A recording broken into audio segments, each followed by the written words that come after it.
அனைவருக்கும் வணக்கம். Word of the year 2024 brain rot என்ற கான்செப்ட் பற்றி தான் இப்போ பார்க்க போகிறோம்.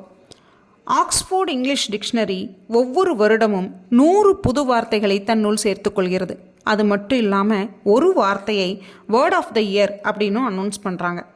அப்படி அவர்களால் தேர்ந்தெடுக்கப்பட்ட வார்த்தையை மையமாக வைத்து பலவிதமான ஆராய்ச்சிகள் மற்றும் ஆராய்ச்சி கட்டுரைகள், புத்தகங்கள், இப்படி ஆக்ஸ்ஃபோர்ட் புத்தக நிறுவனம் மிகப்பெரிய பங்கை மொழி மற்றும் துறை ஆர்வலர்களுக்கு கொடுத்து கொண்டே இருக்கிறது.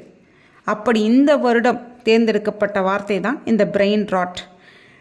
1854 ஹென்றி டேவிட் தாரோ என்பவரோட வால்டன் என்ற புத்தகத்தில் பதிவாகி இருக்கிற இந்த வார்த்தை இந்த டிஜிட்டல் ஏஜின் மிகப்பெரிய நெகட்டிவ் வார்த்தையாக பதிவாகி இருக்கிறது.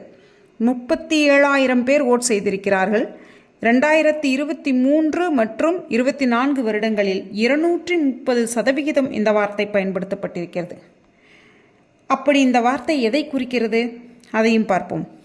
Facebook, Instagram, LinkedIn, WhatsApp, Twitter, இப்படி சோஷியல் மீடியாக்களில் என்ன தேடுகிறோம், எதை பார்க்கிறோம், எதை படிக்கிறோம் என்ற நோக்கமே இல்லாமல் தேவையற்ற பல ஆடியோ மற்றும் வீடியோக்களை காலம் நேரம் கணக்கின்றி ஸ்க்ரோல் செய்து பார்த்து கொண்டே இருக்கிறோம்.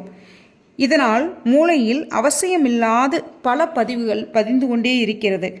இதையே இந்த பிரெயின் ராட் அப்படிங்கிற வார்த்தை சொல்கிறது. இப்படி செய்வதனால் வரும் விழிப்புணர்வு பதிவுகள், விளைவுகள், ஆராய்ச்சி முடிவுகள் என இந்த வருடம் மிகப்பெரிய எதிர்பார்ப்பை இந்த பிரெயின் ராட் என்ற வார்த்தை முன்னெடுத்திருக்கிறது. அதை பற்றி தொடர்ந்து பார்ப்போம். நன்றி, வணக்கம்.